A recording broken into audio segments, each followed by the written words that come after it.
오늘 우리에게 주시는 하나님의 말씀은 에베소서 4장 25절에서 32절 말씀입니다. 그런즉 거짓을 버리고 각각 그 이웃과 더불어 참된 것을 말하라. 이는 우리가 서로 지체가 됨이라. 분을 내어도 죄를 짓지 말며 해가 지도록 분을 품지 말고 마귀에게 틈을 주지 말라. 도둑질하는 자는 다시 도둑질하지 말고 돌이켜 가난한 자에게 구제할 수 있도록 자기 손으로 수고하여 선한 일을 하라.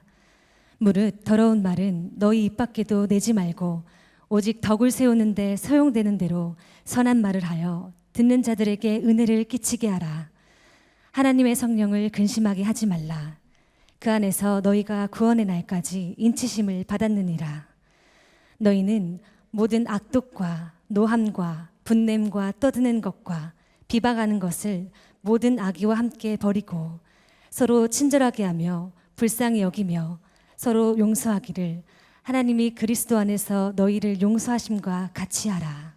네, 우리 젊은이 교회 지체 여러분들 또 성도님들 정말 반갑습니다. 그리고 예수님의 이름으로 사랑합니다. 정말 우리가 이렇게 함께 모여서 예배하는 것이 정말로 교회로 연합하여 예배한다는 것이 얼마나 축복인지 오늘 우리가 예배하고 또 계속되어지는 시간을 통해서 하나님께서 우리에게 너무나도 분명하게 오늘 알려주시기를 원합니다. 우리가 지난 몇 주간 계속 이어져 온 것처럼 젊은이 교회는 내년도 10주년을 준비하면서 기도하고 있습니다. 그리고 그 기도의 작은 시작으로 지난 주까지 젊은이 교회 분립개척 개척 멤버를 모집을 했는데 제가 듣기로는 22명의 멤버들이 지체들이 반응을 해줬어요. 정말 감사한 일이죠. 그래서 이러한 믿음의 도전을 통해서 세워질 교회를 꿈꾸면서 제 안에 계속되어지는 질문이 있습니다. 지난번에도 여러분과 교회에 관한 이야기를 나누게 되었는데 진짜 교회는 어떤 모습일까? 진짜 예수님의 교회라면 어떤 모습이어야 할까? 계속 질문하게 되었습니다. 여러분 꽤 오래전에 로버트 풀검이라는 분이 쓴 책 여러분 아마 들어보셨을 거예요. 내가 정말 알아야 할 모든 것은 유치원에서 배웠다. 예전에 굉장한 베스트셀러가 된 적이 있습니다. 아마 여러분 세대 조금 전인 것 같아요. 근데 뭐 이 책을 다 소개할 건 아니지만 여러분 정말 우리가 배워야 할 것 어린 시절에 다 배운 건 맞죠? 여러분 유치원에서 뭐 배우셨죠? 싸우지 마. 싸우면 안 돼. 나눠 써야지. 욕심 부리지 말고 나눠 먹어. 맛있는 거 사이좋게 나눠 먹어야지. 감사하고 인사도 잘해야지. 나쁜 말 쓰면 안 되지. 여러분 이런 거 배우시지 않으셨나요? 사실 우리의 인생을 살면서 너무나도 중요한 내용들을 사실 우리가 어린 시절에 다 배웠습니다.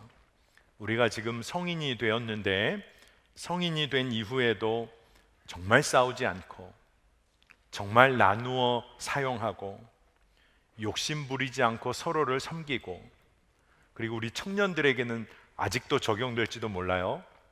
한 입만 줘 했다가 싸우지 않고 정말 이거 정말 제대로 하면 이 세상이 바뀌지 않겠어요? 그래서 오늘 진짜 교회는 어떤 모습이어야 할까 질문하게 될 때 저는 제 마음 가운데 하나님께서 정말 기본적인 내용, 그리스도인들이 살아가는 삶에 있어서 가장 기본이 되는 내용에 관해서 더욱더 점검해야 할 것에 대한 마음을 주세요. 사랑만 해야지, 끝까지 품어야지, 내가 누군가에게 어떠한 말을 건넨다고 하면 그 말은 그저 축복하는 말이고 감사하는 말밖에 없지.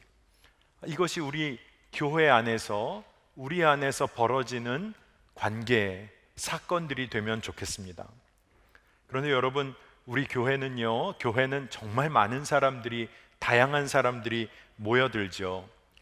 큰 교회는 큰 교회대로 또 작은 교회는 작은 교회대로 정말 다양하고 독특한 사람들이 다 여기저기서 모입니다. 여러분 오늘 예배에 뭐 다 둘러볼 건 아니지만 여러분 주변만 봐도 나쁘게 듣지 마세요. 정말 독특한 사람들 많습니다. 그렇죠? 여기 주변 이렇게 보세요. 다 개성이 강하세요. 저는 한 1000여 명이 한눈에 들어오니까 보면요, 정말 다양한 분들이 오늘 이곳에 모여 있습니다. 큰 교회라고 하면 큰 교회 규모가 있으니까 더 그런 일들이 많겠죠.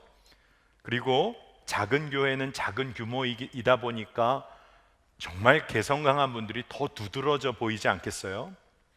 그런데 이러한 사람들 가운데서 사랑만 하고 품어주기만 하고 감사하고 축복하는 일만 우리가 한다.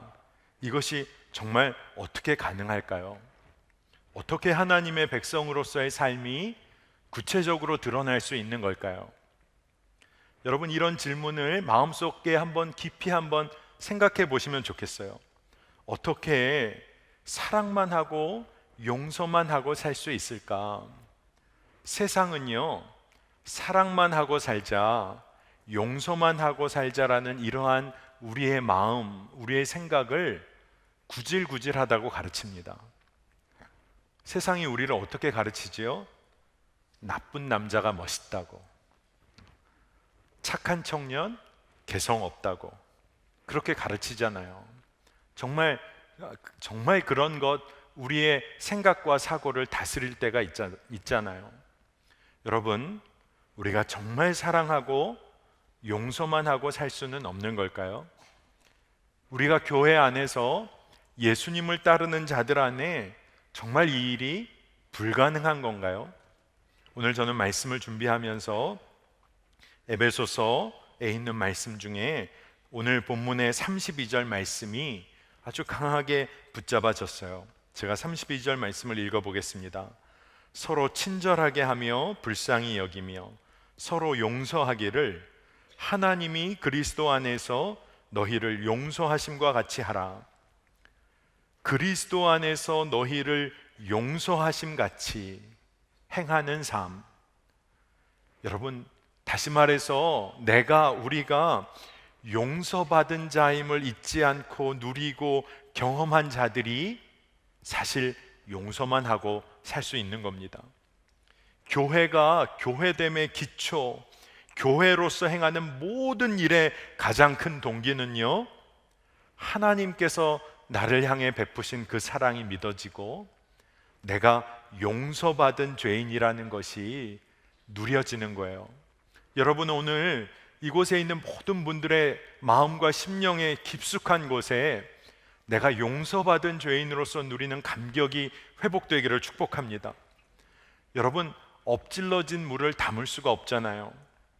여러분, 때로는 우리의 인생이 마치 엎질러진 물처럼 도저히 내 생각으로도 되돌릴 수 없는 큰 잘못 가운데 빠진 것 같고, 나조차도 내 삶을 용납할 수 없을 것 같은 일, 세상에 어떤 기준을 갖다 놓아도 내 삶은 누구도 받아들여질 수 없을 것 같은 그러한 상황 가운데 놓여 있을 것, 그런 것이 느껴지는 그 상황 가운데서도 여러분, 예수님께서는요, 그러한 모든 상황에 대한, 모든 잘못에 대한, 우리 삶의 모든 그러한 결과들에 대해서 예수님은 한 가지로 응답해 주셨어요. 내 생명을 그것 때문에 다 준다는 거예요.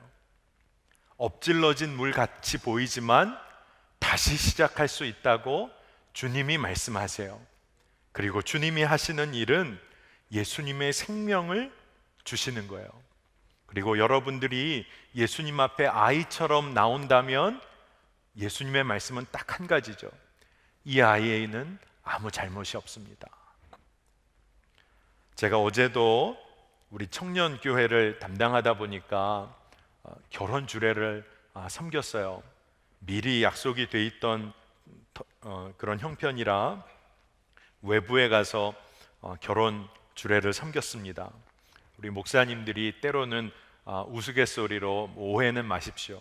교회에서 주례 섬기지 않고 결혼식장에 가서 주례를 섬길 때 소위 출장줄에 다녀왔다라고 말하기도 해요. 뭐 틀린 말은 아니죠. 출장 나가서 예배를 인도했어요. 그런데 늘 제 마음속에도 간절한 장면이 뭐냐 하면 대부분 아버님들이 신부의 손을 잡고 걸어오시다가 그 신부의 손을 신랑의 손에 이렇게 건네게 됩니다.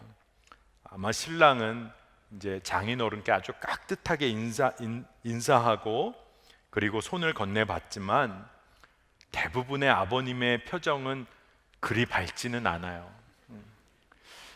믿을 만한 놈인가? 결혼식 당일에도 그런 눈빛이 남아 있으실 때가 있는 것 같아요. 그런데 결혼 주례를 하게 될 때 우리 유 목사님도 그 말씀을 하시지만 남편이 아내를 어떻게 사랑해야 하는지 에베소서 5장에 보면 너무나 정확하게 성경은 어떻게 말하냐 하면 그리스도께서 교회를 사랑하신 것처럼 남편은 아내를 사랑하라. 저는 그래서 그 신랑 될 사람들에게 그 전에 미리 얘기합니다. 이 얘기면 다 얘기는 끝났다. 왜요? 예수님은 그리스도께서는 교회를 어떻게 사랑하셨죠? 십자가에서 완전히 생명을 내어주시기까지 사랑했으니까 아내 사랑하는 일에 있어서는 왈가왈부할 일이 아니라고 이야기를 합니다. 그리고 여러분 다 아시잖아요. 어린 딸을 그 아버지가 어떻게 키우셨죠? 밖에서 아이가 혹 모래도 깨거나 잘못하거나 쪼르르 달려와서 아버지 뒤에 숨으면 그 아버지의 대답은 딱 한 가지입니다. 이 아이의 잘못 없습니다. 다 제 잘못이죠. 이 아이 나무랄 생각은 아예 하지도 마십시오. 제가 다 책임지겠습니다. 제 잘못입니다. 이게 육신의 아버지도 딸을 향하여, 아이를 향하여 늘 하는 태도이죠. 삶의 방향이죠. 그런데 예수님께서는요, 어떻게 하셨어요? 생명을 다 주셨어요. 하나님께서 그리스도 안에서 너희를 용서하심 같이 하라. 이것은 우리의 삶에 늘 감격을 불러일으키는 삶의 힘이요 능력이 됩니다. 용서해야 돼, 용서해야 돼. 이것이 율법처럼 다가오는 것 아니라 아버지의 그 사랑을 기억하는 사람, 그 사랑을 누리는 사람의 삶의 방향은 달라지게 돼 있어요. 여러분, 우리가 청년의 때에 삶의 방향을 알지 못하겠다고 그 길을 알고 싶다고 이야기하는 경우가 많은데, 하나님께서 그리스도 안에서 너희를 용서하심 같이 하라. 이것처럼 분명한 삶의 방향이 어디 있어요? 예수님께서 생명의 대가를 치르시고 우리를 의롭다 인정해 주신 그 사랑, 그 용서를 경험하고 서로 용서하며 사는 겁니다. 우리의 삶의 방향은요, 그리스도인들이 사는 삶의 방법은 정말로 사랑하고 용서하며 사는 거예요. 교회를 여러 가지 말로 정의할 수도 있겠지만 용서받은 죄인이 모인 공동체가 교회입니다. 그러니까 교회의 기초가 하나님의 용서 위에 세워지지 않으면 흔들릴 수밖에 없어요. 왜냐하면 용서받은 교인들이 모여 있는 거니까요. 죄인들이 모여 있는 것이니까요. 그렇기 때문에 용서의 샘이 마르지 않는 관계를 유지하는 것은 교회의 사명 중에 사명이에요. 여러분 한번 잘 생각해 보세요. 용서는 누가 할 수 있습니까? 용서는 누구만 할 수 있는 거죠? 사실 하나님만이 하실 수 있는 일이에요. 우리가 누가 누구를 용서할 수 있겠습니까? 하나님만이 용서하실 수 있는 능력이 있으시고 특권이 있으신 분이시죠. 죄인인 우리가 어떻게 누구를 용서하겠어요? 그런데 하나님께서는 놀라운 은혜를 우리에게 주셨는데, 하나님의 용서하심과 그 사랑을 그리스도 안에서 우리가 너무나 구체적으로 누리게 하시고 하나님만이 하실 수 있는 특권을 우리에게 주셨어요. 너희가 그 용서를 누리고 사랑을 누린 것처럼 너희도 행하라. 그렇기 때문에 교회가 정말로 건강한 교회로 서기 위해서 우리는 서로 사랑하고 용서해야만 합니다. 여전히 우리 가운데 질문이 남을 거예요. 여전히 죄인인 우리가 어떻게 용서만 하고 살 수 있습니까? 사랑만 하며 살 수 있습니까? 여전히 우리가 죄인이고 유한하고, 우리가 교회도 우리도 이 땅에서 너무나 유한한 제도이지요. 그렇지만 그렇기에 우리는 매일매일 하나님의 은혜와 사랑을 구하고 경험하는 거예요. 지금 이 순간의 은혜가 필요해요. 이 순간 매일매일의 은혜가 필요한 겁니다.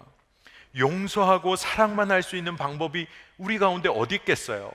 우리처럼 이렇게 작디 작은 그릇, 여러분의 마음을 그릇에 표현하면 얼마나 크기의 그릇이겠어요? 정말로 생각해봐도 정말 작디 작은 그 그릇 위에 하나님의 임재하심이, 하나님의 사랑과 용서 그 자체이신 예수님의 풍성하심이 그저 부어지면, 우리는 너무 작은 그릇이지만 놀라운 비밀은 작은 그릇 위에 부어지는 그 은혜가 흘러 넘치는 것 아니겠어요? 그저 흘러가는 것이죠. 그래서 우리가 주님의 은혜 때문에 용서하고 사랑하는 거예요. 그런데 여전히 우리의 마음에는 아마 여기까지 우리가 말씀을 나누면서도 내가 용서할 수 있을까? 용서만 하며 사는 거 정말 가능할까? 여전히 남아 있어요. 왜냐하면 대부분의 사람들이 어떻게 용서하며 산다고 하냐 하면 잘잘못을 가려요. 그래서 저 사람이 잘못했는데 내가 용서하겠다는 겁니다. 그러니까 용서한다라고 하더라도 판단과 정죄함이 남아 있어요. 그런데 진정한 용서는요, 잘못을 시시비리를 가리는 것이 아니라 덮어주는 것이죠. 더 나아가서 그게 내 잘못인 거예요. 어린 딸의 잘못을 덮어주고자 하는 아버지의 심정처럼 그 잘못이 제 잘못입니다. 예수님이 십자가에서 하나님의 아들이신 예수님께서 무기력할 정도로 그 죽음을 수용하신 것처럼 사실 그 모든 것을 받아들이신 거잖아요. 그렇게 우리는 용서하는 삶으로 나가는 것이죠. 그런데 우리는요, 세상 사람들처럼 용서만 하고 싶지 않으니까, 용서만 하며 살고 싶지 않으니까 다른 사람과 거리 두면서 삽니다. 중요한 일에 연루되지 않으려고 살아요. 무관심하게 살려고 합니다. 현장에서 빠져나오려고 해요. 여러분, 그런데 그런 관계 가운데서는 용서만 하며 사는 것은 불가능한 일이죠. 예수님이 이 땅 가운데로, 하나님의 보좌에 계신 분이 이 땅 가운데로 들어오셨잖아요. 우리와 관계하시려고 찾아오셨잖아요. 마국간으로, 그 더러운 곳으로 찾아오셨잖아요. 마국간보다도 더 더럽고 추한 우리의 마음 가운데로 오셨잖아요. 우리는 주님의 그 사랑을 붙잡아야 합니다. 여러분, 조금 생뚱맞은 이야기 같지만 여성 인문학자 중에 주디스 버틀러라는 여성학자가 있어요. 그런데 이 여성학자가 나와 당신과의 관계를 정의한 말이 참 통찰을 주는 문장이 있어서 여러분에게 한번 소개를 하려고 그래요. 한번 잘 들어보세요. 나는 당신과의 관계 그 자체이다.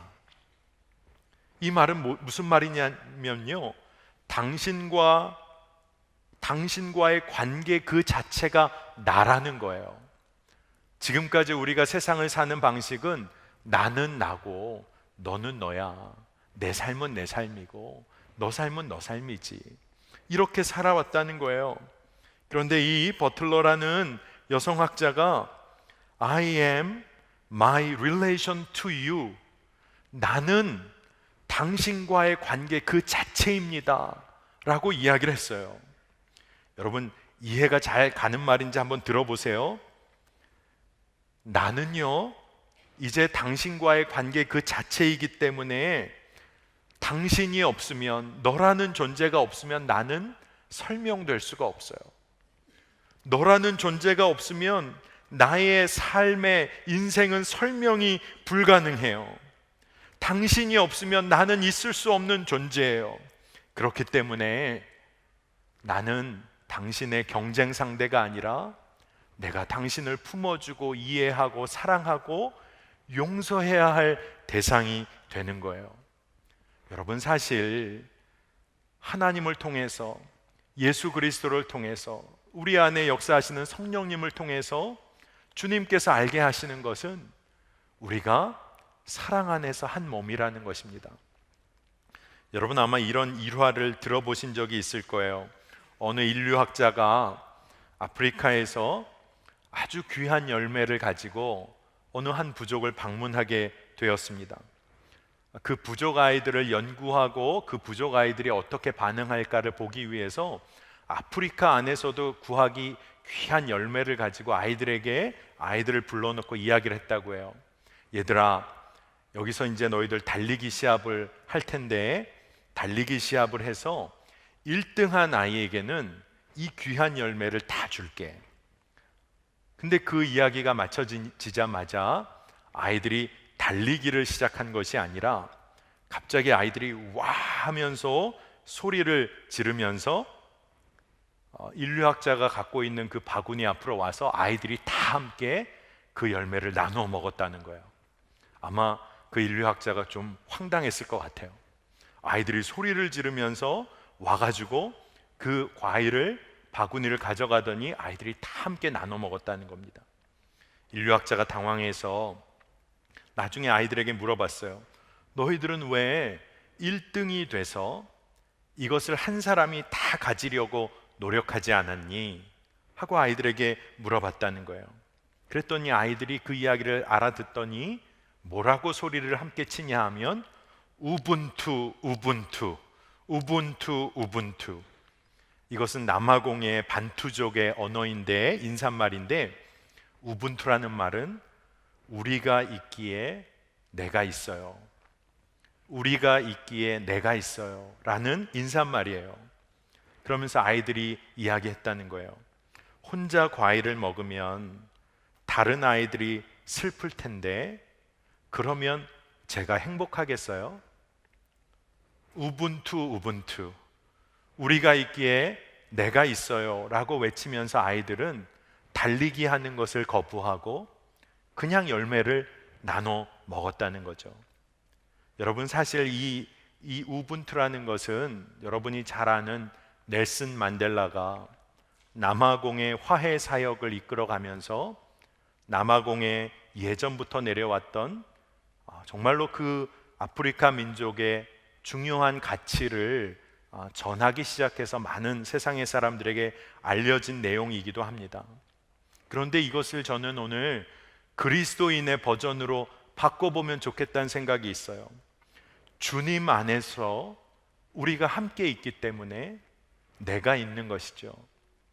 주님 안에 우리가 있기 때문에 내가 있는 것이죠. 그런데요, 여러분, 우분투라는 것을 이야기하기 이전에 우리가 정말로 하나님의 진리의 말씀으로 받아들이는 성서는 이미 이보다 더 급진적인 이야기를 하고 있어요. 그것은 뭐냐 하면 교회는 예수 그리스도를 머리로 하고 우리 모두가 몸의 지체가 되는 정말로 생명으로 연합되어진 교회, 한몸 공동체라고 얘기합니다. 그러니까 어느 한 사람도 포기 되어질 수 없어요.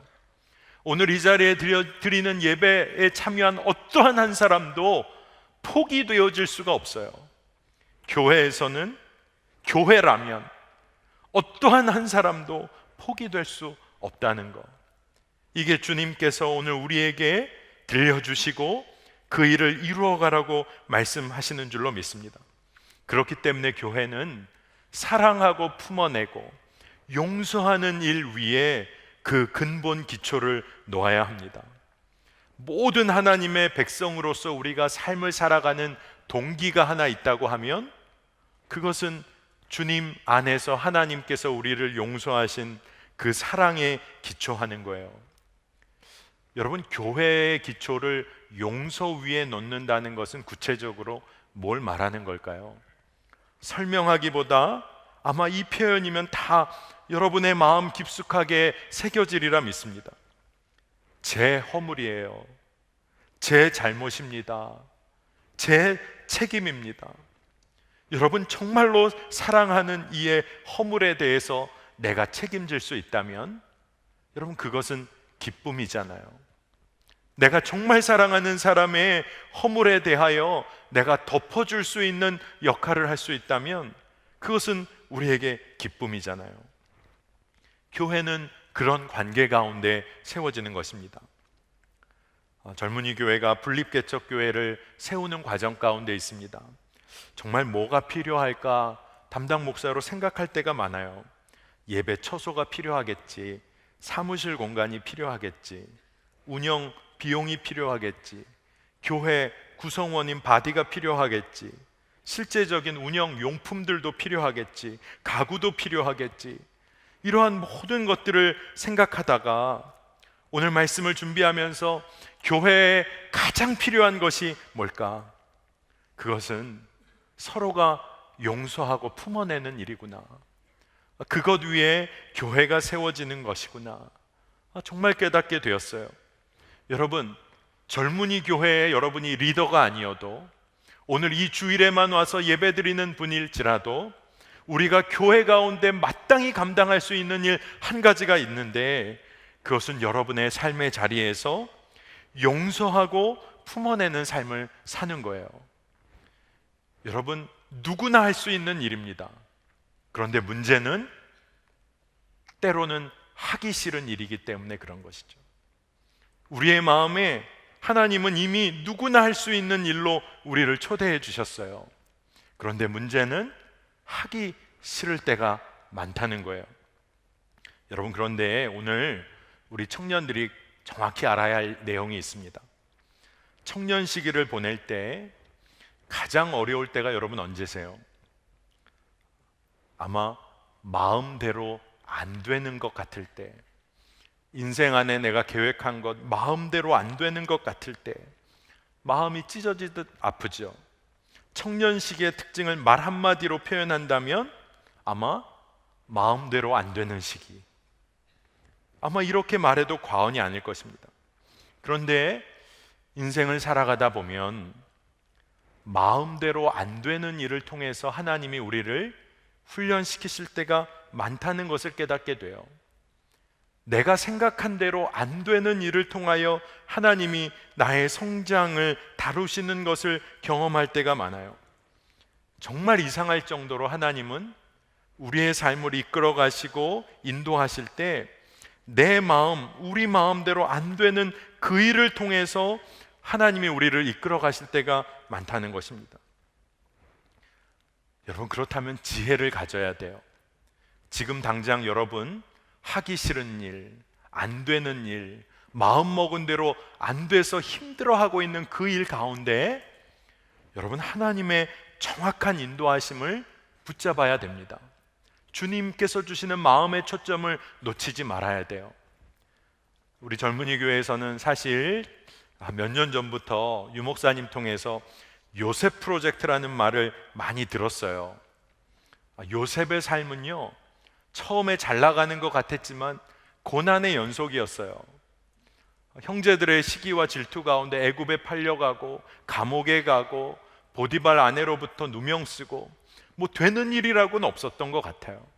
그런데 그가 그 안 되는 일 가운데 하나님 앞에 의로운 자로 서기 위해서, 하나님 눈에 보기에 아름다운 자로 서기 위해서 그 마음을 지켰어요.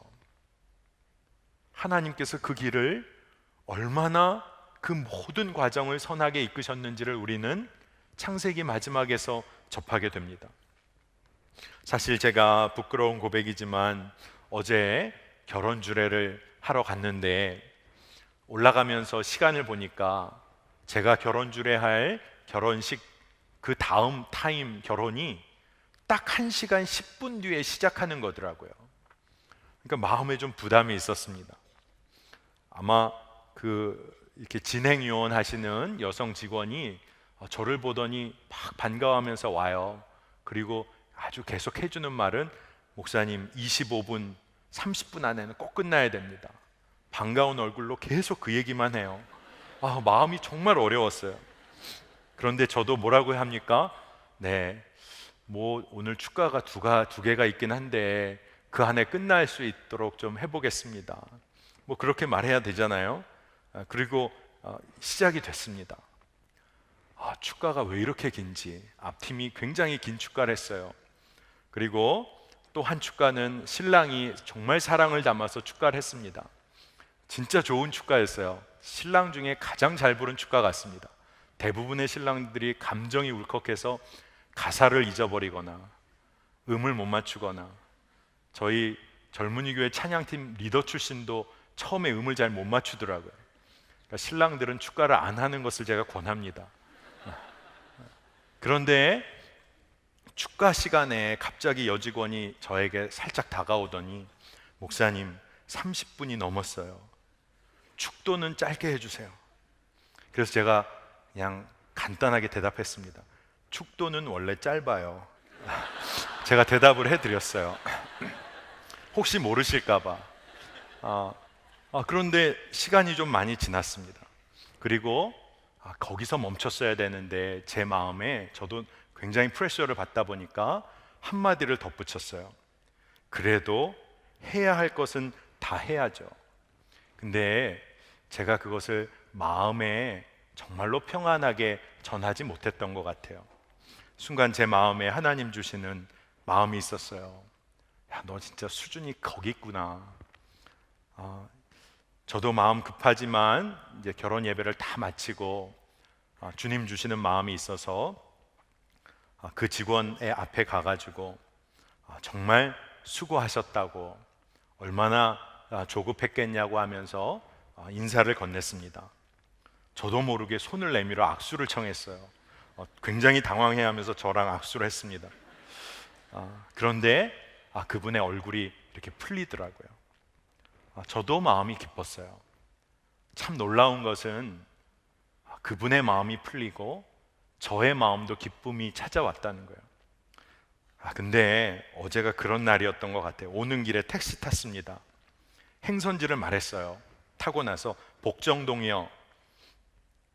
우리 기사분이 정말 이렇게 말씀하시더라고요. 거기 길도 막히고 경기도이고. 순간 기분이 안 좋아졌어요. 그래서 제가 정말 제 수준이 그렇죠. 그럼 안 가신다는 겁니까? 라고 물어봤어요. 우리 택시 기사분이 지금 가고 있지 않습니까? 이 대화가 이게 뭔지. 그래서 제가 정말 마음이 힘들었는데 그분이 한마디 붙이시더라고요. 서울 택시기 때문에 안 갈 수도 있는 건데 지금 가고 있다는 거예요. 정말 마음이 어렵더라고요. 근데 제가 마음을 지키기로 했어요. 그리고 내릴 때 제가 뭐 적은 금액이지만 나온 요금보다 더 드리면서 토요일 기분 좋게 일하시면 좋겠습니다. 그냥 반갑게 또 기쁘게 인사를 드렸어요. 기사분이랑 짧은 순간이지만 서로 기쁘게 편하게 인사를 나눌 수 있었습니다. 정말 주님이 주신 마음, 짧은 순간에 순종한 것이 그분의 마음도 편해지고 다른 어떤 것이 아니라 제 마음이 기뻐졌어요. 여러분, 용서하고 품어내고 주의 마음대로 축복하고 감사하는 삶이요, 하기 싫을 때가 많습니다. 기분이 안 좋을 때가 많아요. 그런데 한 가지를 오늘 꼭 기억하고 가세요. 그런데 용서하고 품어내고 사랑하고 감사하고 나면 내 안에 변화가 일어나요. 하기 싫은 일이고 기분 나빴고 도저히 받아들일 수 없는 일 같았는데, 그런데 하고 나면 내 안에 더 기쁨이 넘친다는 거예요. 여러분, 용서하고 감사하면 우리의 마음이 달라지고 삶의 방향이 바뀌어집니다. 여러분, 그렇기 때문에 이 일은 매우 구체적인 순종이고 매우 구체적인 영적으로 집중해야 하는 일이에요. 오늘 우리가 읽은 본문을 보면 27절에 마귀에게 틈을 주지 말라 이렇게 기록되어 있습니다. 여러분, 어떻게 하면 마귀에게 틈을 안 줄 수 있죠? 저도 이것이 질문이었어요. 그런데 오늘 본문의 근거에서 답을 찾아보면 28절에 가난한 자에게 구제할 수 있도록 자기 손으로 수고하여 선한 일을 하라. 저는 이 말씀이 하나님이 주시는 도전과도 같고 해답처럼 다가왔어요. 이건 그냥 저의 묵상입니다. 많은 믿는 자들이요, 말씀을 묵상하고 은혜의 마음을 품고 있습니다. 말씀대로 살겠다는 마음을 가지고 있어요. 그리고 정말 놀라운 것은 그 마음을 품고 있다가 그냥 무너져 버립니다. 은혜 받은 마음을 잘 가지고 있는 것 같은데 무너져 버려요. 그런데 오늘 말씀은요, 에베소서 말씀은 너무나 정확하게 자기 손으로 수고하여 선한 일을 하라. 여러분, 세상의 영에 틈을 주지 않는 방법이 이거겠구나라는 생각이 들었어요. 우리 삶의 가장 구체적인 방법으로 나의 손을 통하여 선한 일을 행하는 것입니다. 구체적인 실천이 하나님 자녀다운 삶의 능력을 더해주는 거예요. 세상이 틈타올 기회를 주지 않는 것은 우리가 우리의 손으로 수고하여 하나님의 뜻대로 선한 일을 감당하는 것입니다. 여러분, 헌금하고 재정적으로 섬기는 것도 너무 귀한 일이지만 그 다음에는 현장에 나가서 여러분의 몸이 부딪히면서 돕는 그곳에서 하나님께서 여러분을 가르치실 거예요. 내가 막연하게 기도하고 있었다면 기도와 더불어 고통의 현장에 나가서 함께 울고 함께 웃는 그 일을 통하여 하나님이 우리를 가르치실 거예요. 여러분, 마귀에게 틈을 주지 말라. 그냥 마음만 생각만 하고 있는 것 아니라 말씀대로 여러분 한번 구체적으로 살아보세요. 우리 감리교회 웨슬리 목사님도요, 옥스퍼드 대학 출신, 사실 엘리트였습니다. 고생 안 해본 분이었어요. 그런데 이분이 초기 목회 시절에 광부들의 삶의 현장을 신방하면서 하나님이 주시는 마음이 있었어요.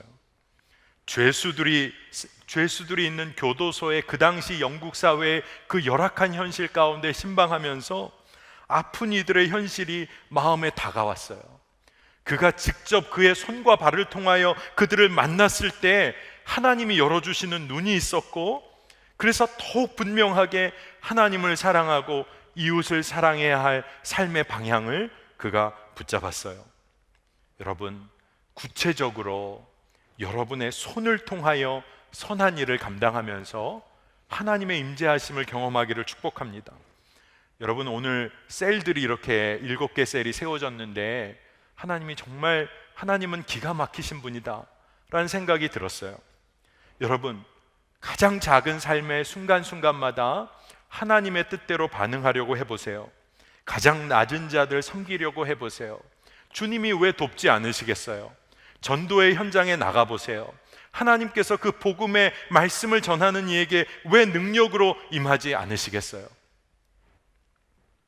그런데 이 모든 일들 가운데 우리가 주의해야 할 것은 오늘 30절 말씀에 성령의 근심하심을 깨닫고 그것에 민감하게 반응해야 한다는 것입니다. 세상의 영은 늘 우리를 참소하잖아요. 너 사실 그 정도잖아. 너 사실 그 정도잖아. 어제 친구들이랑 한 일이 있는데 오늘 너는 이게 뭐야? 사실 우리가 그러한 세상의 영의 참소 앞에도 섭니다.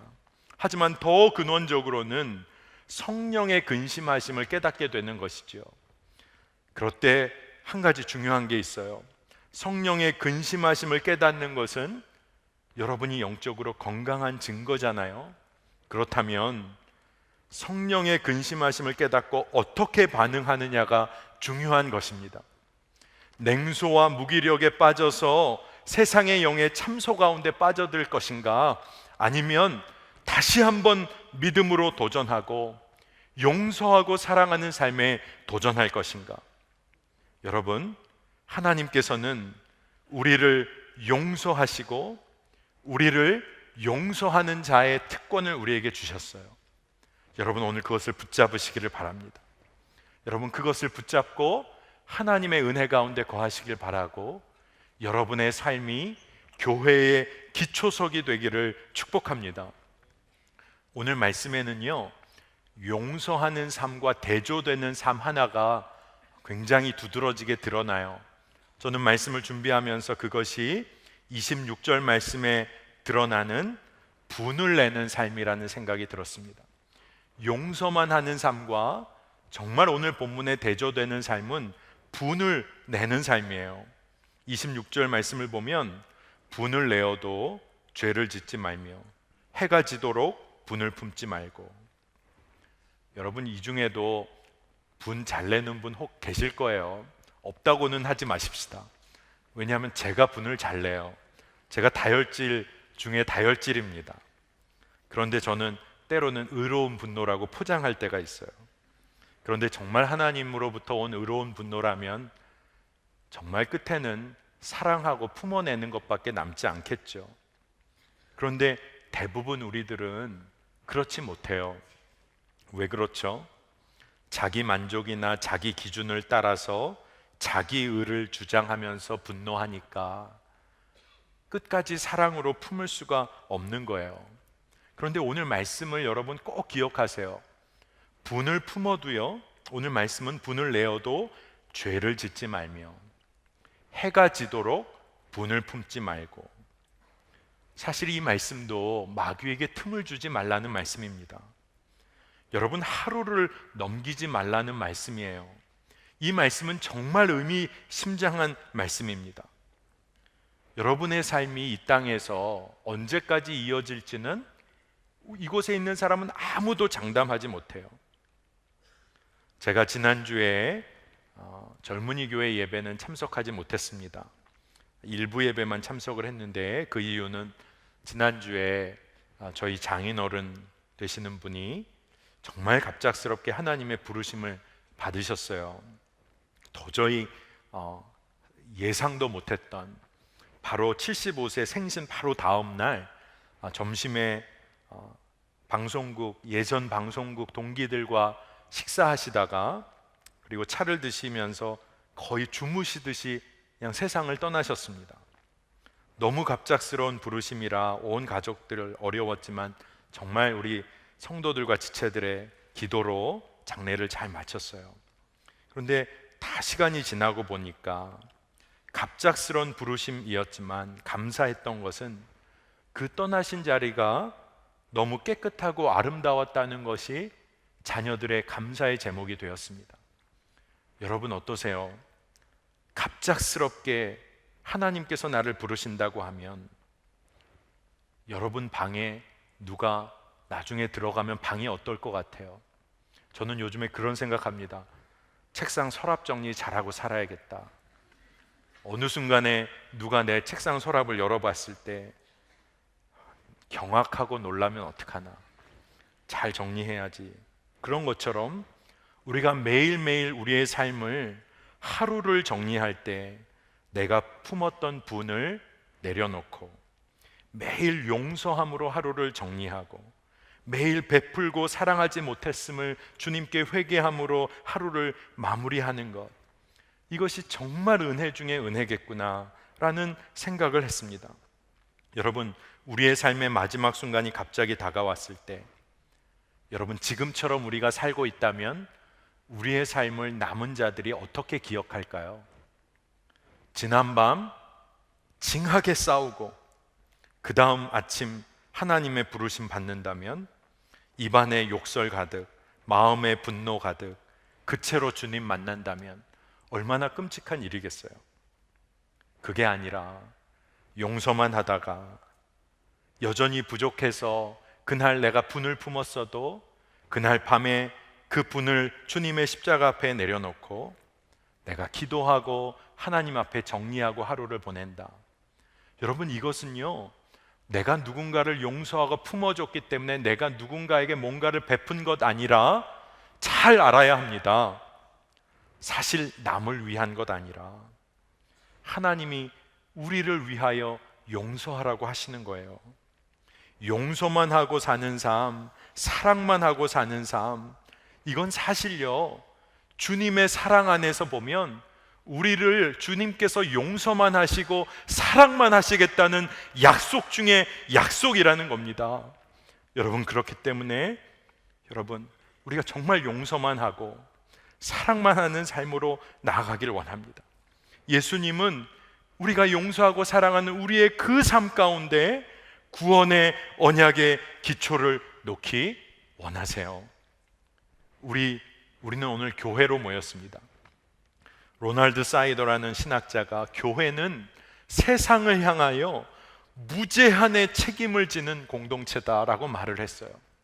우리가 세상을 사랑하고 세상을 용서하고 세상에 책임을 지는 일은 어느 정도까지 하면 되죠?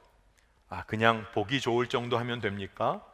그게 아니라 무제한의 사랑을 흘려보내는 공동체가 교회예요. 악하고 악한 세상 같아서 분리하고 정죄하는 것 아니라 그 세상을 향하여 무제한의 사랑을 흘려보내는 공동체가 교회라는 겁니다. 여러분, 교회는 용서하는 공동체예요. 사랑만 하는 공동체입니다. 품어내기만 하는 공동체예요. 결코 변명하지 않습니다. 세상을 향한 책임을 결코 제한하지 않습니다. 세상은 교회를 향하여 핍박해도 교회는 세상을 품어내는 거예요. 여러분, 이 놀라운 기적이 젊은이 교회 안에서 또 분립 개척 교회 안에서 이루어질 것을 믿습니다. 그것이 우리를 향한 하나님의 축복이에요. 오늘 31절 32절 말씀을 보면 너희는 모든 악독과 노함과 분냄과 떠드는 것과 비방하는 것을 모든 악의와 함께 버리고 서로 친절하게 하며 불쌍히 여기며 서로 용서하기를 하나님이 그리스도 안에서 너희를 용서하심과 같이 하라. 교회 안에서는 물론이고 교회와 세상과의 관계 가운데서도 모든 악한 행실과 모든 악한 마음의 악의를 함께 내어버리고, 이것이 오늘 말씀이에요. 여러분, 우리 삶의 모든 영역 가운데 하나님의 사랑과 용서하심만이 드러나기를 원합니다. 모든 악한 행실과 모든 악의를 함께 내어버린다. 이게 젊은이 교회가 믿음의 도전 실험을 해야 할 영역이라고 믿습니다. 교회는 용서의 기초 위에 세워져야 하고 우리 모두는 그 은혜의 한복판으로 매일 나아가야 합니다. 주님 안에서 우리가 함께 있기에 내가 있는 것이죠. 여러분, 이 진리가 우리 공동체 안에, 분립개척교회 안에, 세상을 향하여 여러분의 삶을 통하여 선포되기를 축복합니다. 우리 이 시간에 말씀 붙잡고 기도하겠습니다. 오늘 말씀 붙잡고 기도할 때 좀 시간이 조금 지나긴 했지만 두 번에 좀 나눠서 좀 기도하려고 해요. 오늘 첫 번째 기도는 여러분 이렇게 좀 기도하십시다. 하나님께서 제 마음 가운데 주시는 것이 우리 청년 공동체 또 성도님들의 삶 가운데 도저히 용서함으로 받아들일 수 없는 관계 가운데 여전히 묶여서 여전히 용서하지 못하는 관계 가운데 묶여있는 그 삶을 보게 하십니다. 오늘 이 시간에 그저 말씀을 붙잡고 기도하겠습니다. 서로 용서하기를 하나님이 그리스도 안에서 너희를 용서하심과 같이 하라. 오늘 이 말씀의 진리를 붙잡고 기도할 때 우리의 마음에 답답한 눌림으로 용서하지 못하여 묶여있는 모든 눌림이 예수의 이름으로 끊어질 것을 선포하며 기도하면 좋겠습니다. 서로 용서하기를 하나님이 그리스도 안에서 너희를 용서하심과 같이 하라. 이 말씀이 주님 진리가 되게 하시고 실제가 되게 하여 주옵소서. 먼저 첫 번째 기도하겠습니다. 하나님 감사합니다. 우리들로 하여금 주님 용서하고 사랑만 하는 공동체로 불러주시니 감사합니다. 하나님 은혜를 감사드립니다. 우리의 모든 죄악과 허물에도 불구하고 여전히 우리를 품으시고, 이 아이는 아무 잘못이 없습니다. 이 아이는 하나님의 존귀한 자녀입니다. 하나님의 영광만을 드러낼 자녀입니다. 우리를 향하여 말씀하시는 그 주님의 음성을 오늘 붙잡습니다. 하나님께서 그리스도 안에서 우리를 용서하심처럼 우리도 이 땅에서 용서하고 사랑하는 메신저로 살기를 원합니다. 우리의 삶이 복음이 되기를 원합니다. 우리의 삶 자체가 복음이 되게 하시고 용서와 사랑의 능력을 증거하는 통로가 되게 하여 주옵소서. 세상은 사랑만 하고 용서만 하는 삶, 그건 비참한 삶이야. 그것은 구질구질한 삶이야. 너 그러한 삶 아직도 살래? 라고 말하고 있지만, 하나님, 우리가 용서하고 사랑하는 삶이 매일 감격이요 은혜요 능력임을 믿습니다. 하나님, 우리 사랑하는 지체들 성도들의 삶 가운데 주님 사랑과 용서의 풍성한 은혜를 열매를 맺게 하여 주시고, 하나님, 그 위에 주님 교회가 든든히 서게 하여 주옵소서.